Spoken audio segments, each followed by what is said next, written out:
Raise your standards.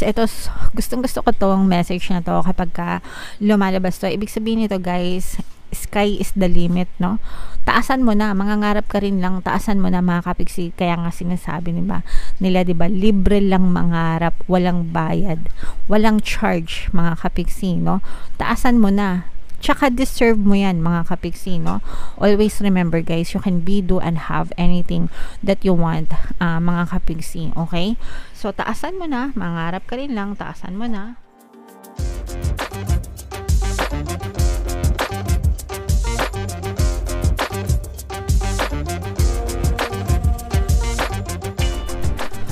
Hello guys, hello Pisces, welcome back to Pinoy Pixie Tarot. Ang pamagat ng episode natin for tonight is messages from the universe para ngayong March to April para sa Pisces, Sun, Moon, Rising, Sign, and Venus. General reading lang guys, pwede mag-resonate, pwedeng hindi, combination ng positive and negative energy mga kapiksi. Shuffle ko yung cards guys. Comment down below if feeling nyo naka-resonate kayo sa mga mensahe para sa inyo. So, yung first message, guys, unicorn, invite serendipity, invite the magic in your life. This is about manifestation, mga kapiksi, no? This is movement, no? There's always movement, mga kapiksi, when you're focusing on your desires. Kapag nagfo-focus kayo, when you're trying to manifest something, ibig sabihin ng manifest, guys, gusto nyo mangyari, no? Ina-attract nyo sa buhay nyo. Gusto nyo siyang mangyari. The more na nagfo-focus kayo, mga kapiksi, the more na papakitaan kayo ng movement ni universe. Sometimes hindi siya 100% na full movement na ibibigay sa inyo. Sometimes pucho-pucho, no? Ibig sabihin unti-unti, no? Hindi siya isang malaking movement, pero it will lead to you getting your desires exactly as how you try to manifest it, mga kapiksi, okay? So, maging receptive kayo guys, kailangan nyo lang magtiwala, no? And maging handa sa pagtanggap ng mga biyaya or whatever, kung ano man yung dinedesire nyo, mga kapiksi, because it will definitely be pushed out as long as mag-persist kayo and hindi kayo susuko, mga kapiksi. Alright? So, super nice message, mga kapiksi. Another message is go with the flow. Again guys, let things happen naturally. Huwag nyong diktahan sa universe kung paano gagawin yung mga bagay na gusto nyo. Just declare your desire, no?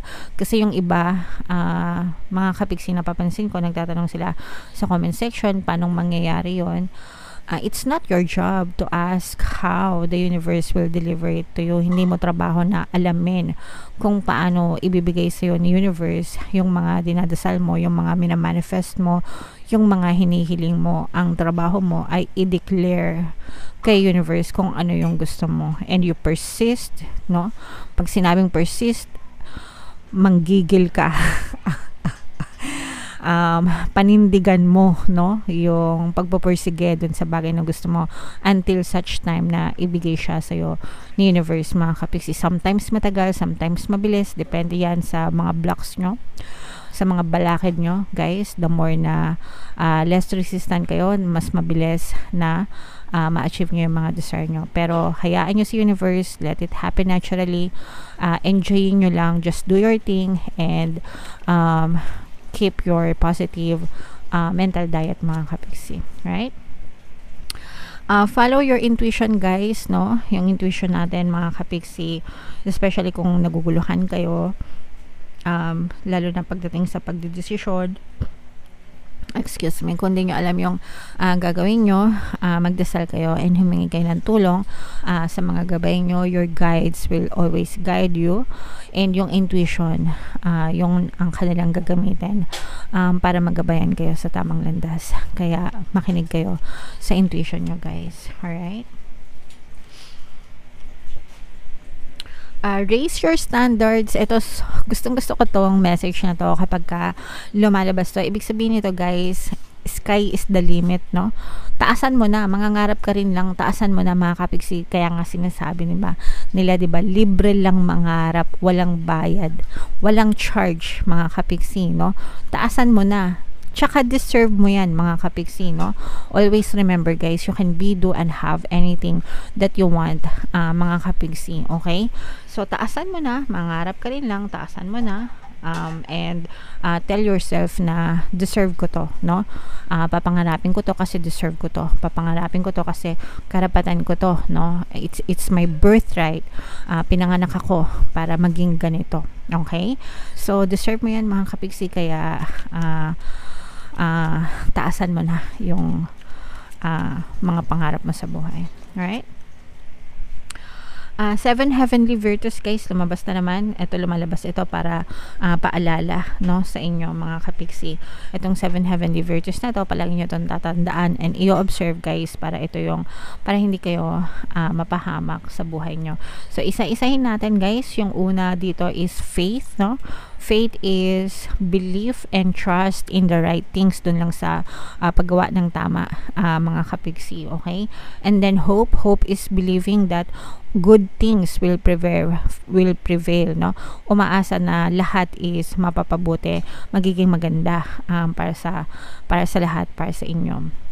Charity is unlimited acts of kindness, no? Pagiging mabuti, pagkakawang gawa, pagtulong, no, sa kapwa, mga kapiksi. Fortitude is never giving up, hindi susuko, mga kapiksi, kahit anong mangyari, never giving up, okay? And then we have justice. Justice is being fair, no? Yung pagiging patas, wag judgmental, mga kapiksi. Number 6 is patience. Patience is the grace to forgive, no? Accepting the grace to forgive, pagpapatawad, pagiging compassionate, mga kapiksi, pagiging maunawain. And of course, yung temperance. Temperance is practicing self-control naman, mga kapiksi. Moderation. Lahat dapat nasa tamang balance. Alright? So, yan ang mga mensahe para sa inyo, Pisces.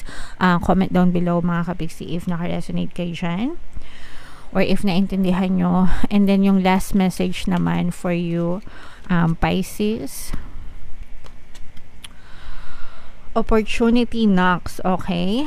Go for it, mga kapiksi. Yung opportunity naman, guys, sabi ko nga sa inyo, nasa paligid lang yan. Minsan napapansin, minsan hindi, no? Yung mga actively seeking for opportunities, yan talaga mabilis sa kanilang dumadating yung mga opportunities.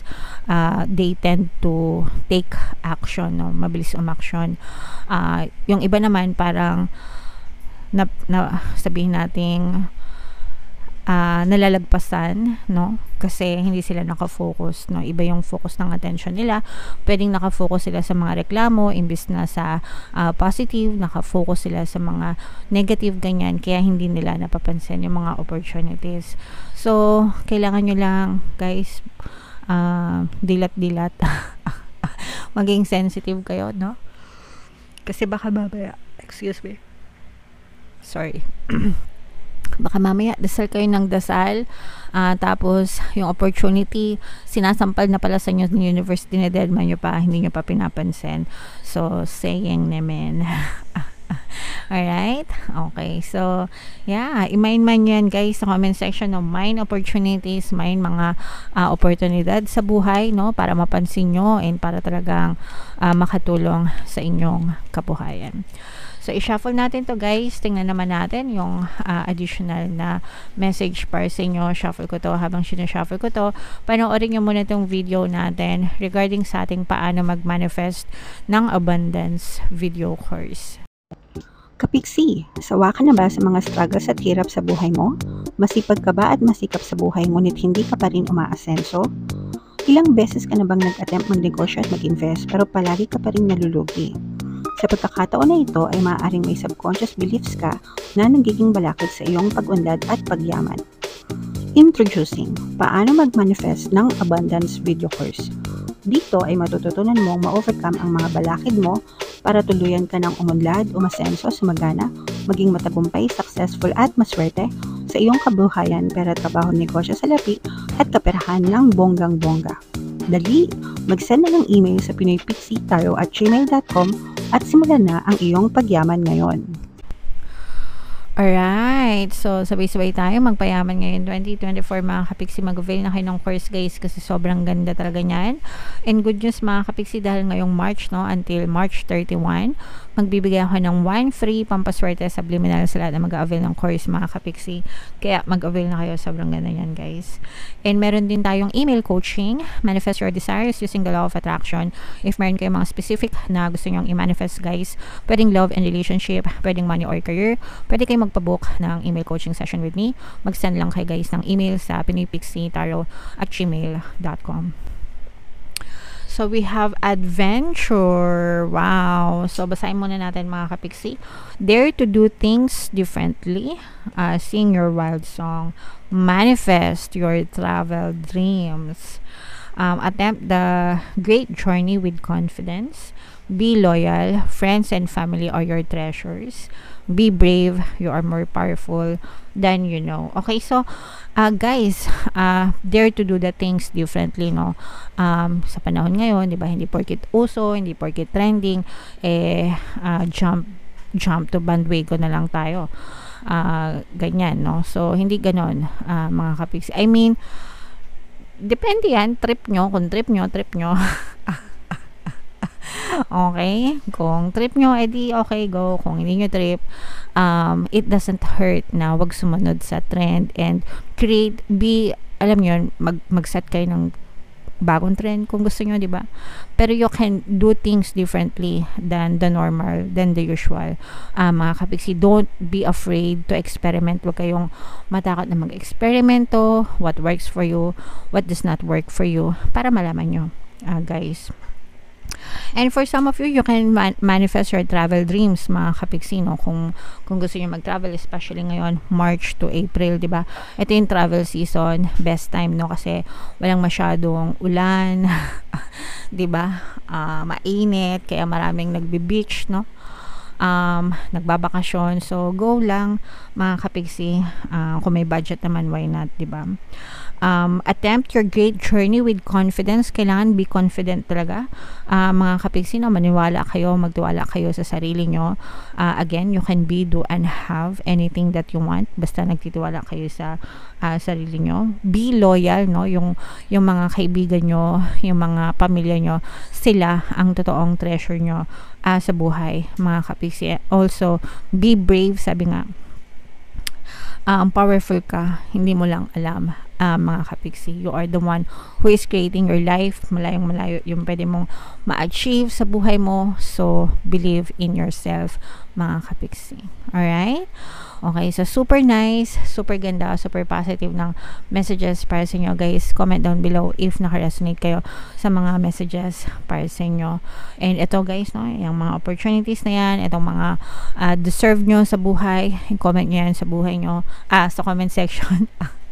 I-comment nyo ano sa tingin nyo yung deserve na nyo sa buhay, mga kapiksi. Ako, deserve ko maging masaya, deserve kong maging masagana, deserve ko umasenso, deserve ko maging healthy, yan, deserve ko makasama yung pamilya ko hanggang sa dulo ng walang hanggan. Yeah. So, yeah. Comment down below, guys, kung ano yung feeling nyo deserve nyo. Ito yung ating mga pampaswerte subliminal. Pakinggan nyo para makatulong sa inyo, guys. And ito naman yung ating success stories ng paano mag-manifest ng abundance video course. Click here to subscribe, guys, and click here to join our membership program. Thank you for liking, sharing, and subscribing, and see you again next time. I love you all, guys. Have a nice day. Bye-bye.